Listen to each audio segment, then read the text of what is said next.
بسم اللہ الرحمن الرحیم. Respected parents and dear viewers, السلام علیکم. امید کرتا ہوں آپ خیر عافیت سے ہوں گے. میں آپ کا میزبان sir Atiq ur Rahman, managing director personality group high school آپ سے مخاطب ہوں. میں آپ لوگوں کا بہت مشکور و ممنون ہوں. آپ میرا میسیج سنتے ہیں اور اس کو بلائج کرتے ہیں. انشاءاللہ العزیز اصلاح کے حوالے سے ہمارا یہ پروگرام جاری ساری رہے گا. ہم ایک موضوع کا انتخاب کرتے ہیں اور اس پہ ڈیٹیل سے بات چیت کرتے ہیں. آج جو میں موضوع لے کر آیا ہوں وہ ہے حصول رزق. بیٹا اللہ تبارک تعالیٰ نے جب انسان کی تخلیق کی، انسان کو بنایا، تو اللہ پاک نے وعدہ کیا کہ انسان کا رزق میں اپنے ذمہ لیتا ہوں. یعنی اللہ نے بتا دیا کہ میں رازق بھی ہوں اور میں رزاق بھی ہوں. اللہ نے وعدہ کیا کہ رزق میں دینے والا ہوں. پھر اس کی کیا وجہ ہے؟ رزق ہم تک کیوں نہیں پہنچتا یا کیوں نہیں پہنچ پا رہا؟ اس کی کوئی وجہ تو ہو سکتی ہے کہ جسے اللہ وعدہ کر لے، نعوذ باللہ، پھر اللہ تبارک تعالیٰ کا وعدہ جھوٹا تو نہیں ہو سکتا نا. کوئی وجہ تو ہو سکتی ہے نا.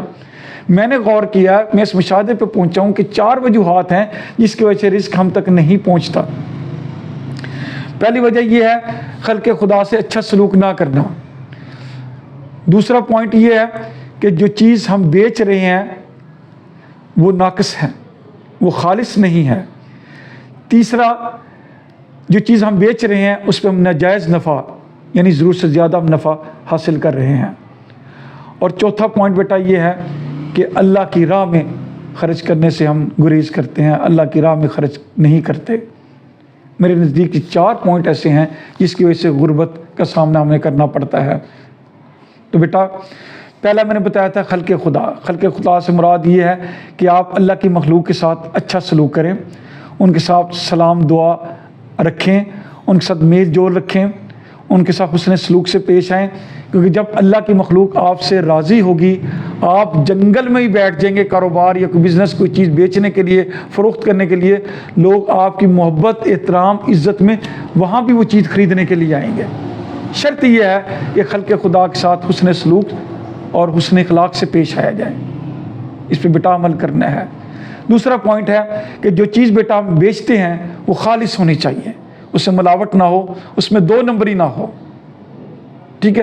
تیسرا پوائنٹ بیٹا کہ مناسب پروفٹ حاصل کیا جائے، مناسب نفع حاصل کیا جائے. ضرورت سے زیادہ نہیں بیٹا، وہ حرام بھی ہوگا اور جائز بھی نہیں ہوگا.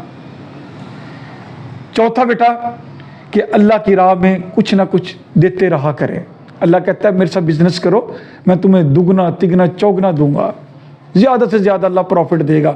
آپ یہ کر کے دیکھیں کہ جو کمائی ہے آپ کی، جو پروفٹ ہے، جو نفع ہے، اس میں سے کچھ حصہ آپ اللہ کی راہ میں دیں. دیکھیں اللہ پاک آپ کو کیسے رزق دیں گے. غربت بھی ختم ہو جائے گی، تنگ دستی بھی ختم ہو جائے گی، مفلسی بھی ختم ہو جائے گی بیٹا. اور کاروبار کو 4 چاند لگیں گے، کیونکہ میرے رب نے وعدہ کیا رزق دینے کا، وہ ضرور دے گا. وہ بہت بڑا رازق بھی ہے، رزاق بھی ہے.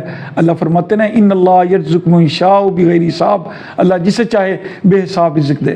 میں انشاءاللہ العزیز میں امید کروں گا اپنے بھائیوں سے، اپنے دوستوں سے کہ آپ میری بات پہ عمل کریں گے. عمل کر کے اپنے کاروبار کو انتہائی دیانتداری اور ایمانداری کے پلڑے پہ لے کر چلیں گے. ایمانداری، دیانتداری والا سلسلہ آپ جاری رکھیں گے تو انشاءاللہ آپ کے رزق میں برکت ہوگی، وسیع کاروبار ہوگا، خوشحالی ہوگی اور آپ کے گھر میں امن اور سکون ہوگا. میں انشاءاللہ میں امید کروں گا آپ میری باتوں پہ عمل کر کے ایک باشعور، اچھے اور نیک والدین ہونے کا ثبوت دیں گے. آپ لوگوں کے لیے ڈھیر ساری دعائیں. اللہ تبارک و تعالیٰ آپ کو طول عمر عطا فرمائے. رب العالمین آپ کو وسیع روزی دے. اللہ تعالیٰ آپ کو وسیع رزق دے. ڈھیر ساری دعائیں آپ لوگوں کے لیے. اپنے میزبان کو اجازت دیجیے گا. اللہ حافظ. پاکستان زندہ باد.